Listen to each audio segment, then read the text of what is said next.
Welcome back to the universe of power. If this is your first time tuning in, welcome. Please like, comment, and subscribe for all things within the Power universe.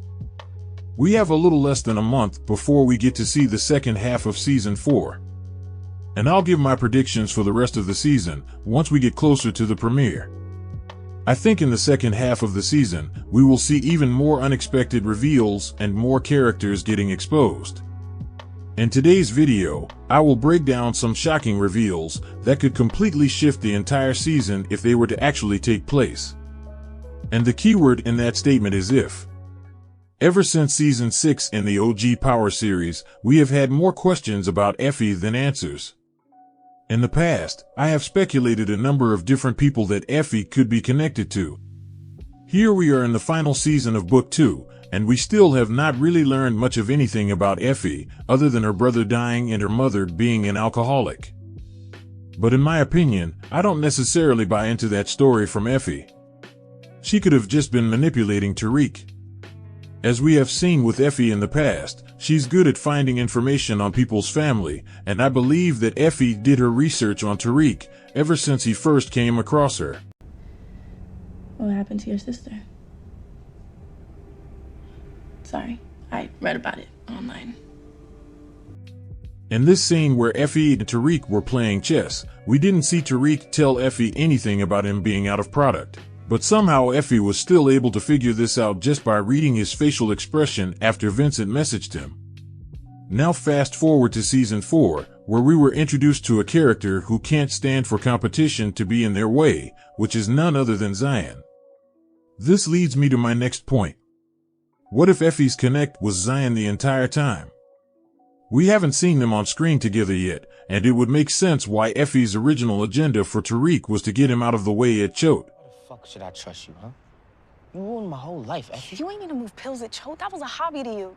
I couldn't even buy books. I had to take out the competition. And it would also explain who the person was on the other line that Effie texted. Now yes, I'm aware that Effie didn't recognize Zion's logo on the product that Tariq gave her. But Effie could have easily played it off. I believe Effie knew exactly what Tariq was doing when he gave her the bag with Zion's logo. If you remember last season, Effie was running out of money to fund her schooling at Stansfield. What if that was really due to Effie losing Zion as her second connect? What if Zion was Effie's secret connect from all the way back to when she first met Tariq at Choate? When you really think about it, there's no way Effie was able to afford attending Choate, Yale, and Stansfield all by dealing pills and moving product for Noma. We already know for a fact that Effie had a second connect back at Choate, and it would be a surprising reveal if we learned that Zion was Effie's secret connect in the past. Speaking of Zion, he raised a lot of questions in regards to how he knew Ghost and Tommy. Sure, you can say that Zion came across Ghost and Tommy back in the day, but for Zion to give Tariq a chance based off of Tariq being Ghost's son, it makes you wonder if Zion actually grew up with Ghost and Tommy back in the day. And with Zion's last name being Washington, he could very well be D-Wiz's older brother. Now it's just a theory, but I don't think it's a coincidence that they both have the same last name. Next up we have a topic that I have never covered on my channel, but after the last 3 seasons of Book 2, I feel that this next theory may need to be looked into. Ever since we were first introduced to Lorenzo, there has always been some doubt as to whether or not Cain was really his child.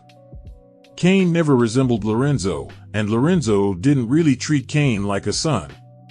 When Lorenzo got the cops to beat up Cain when Cain visited him in prison, we saw Lorenzo tell Cain, "Don't you ever put your hands on my wife," instead of Lorenzo saying "your mother."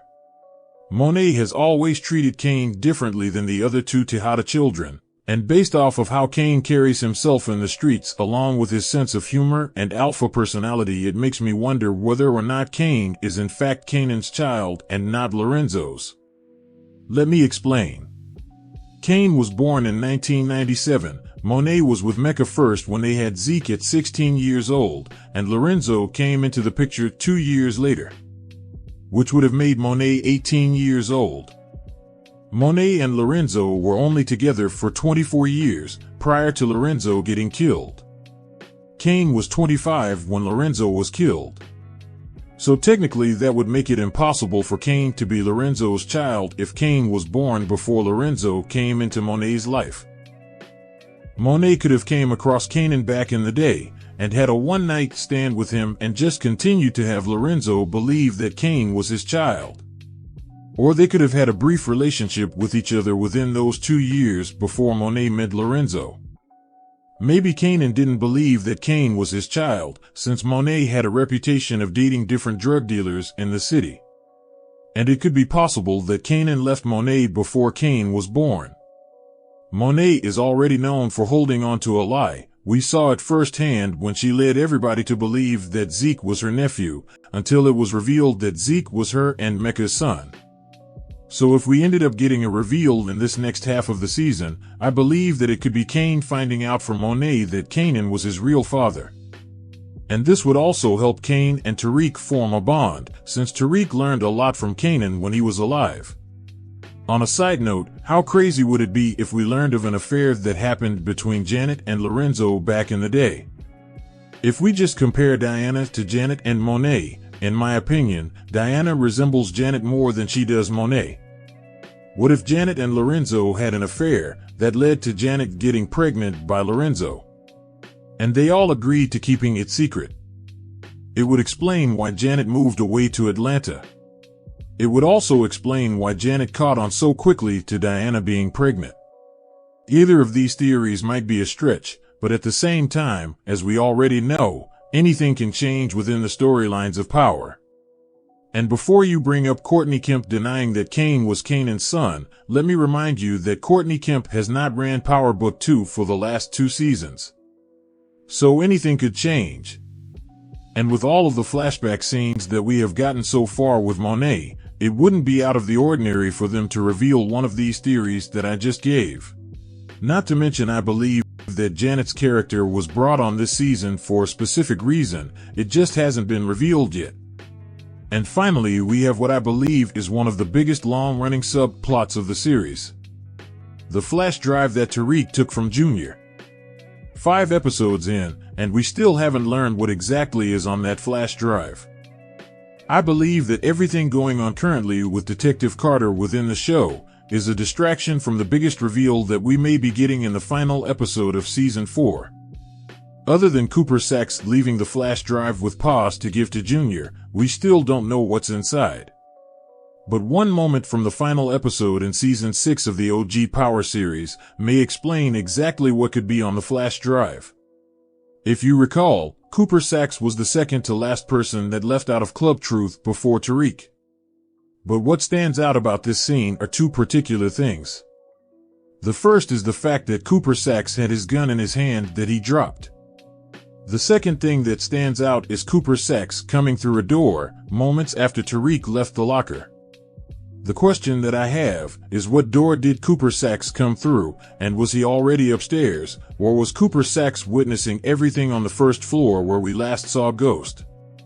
And if Cooper Saxe did witness everything, then there's a chance that he recorded Ghost getting shot, as well as Ghost leaving the club. One thing about Cooper Saxe is he always recorded things on his phone that went down as they happened, like we have seen him do a number of times in the past. What if Cooper Saxe has footage of Ghost getting up off of the floor on his own, leaving out of Club Truth, and getting onto the ambulance? It's obvious Cooper Saxe saw what went down after Ghost was shot because he left out of one of the doors moments after Tariq went into the hallway. What if Cooper Saxe had footage of Ghost very much alive getting onto the ambulance, and what if that footage is on the flash drive that Tariq currently has in his possession? The cliffhanger at the end of this season could be Tariq watching the footage from the flash drive, learning that Ghost is alive.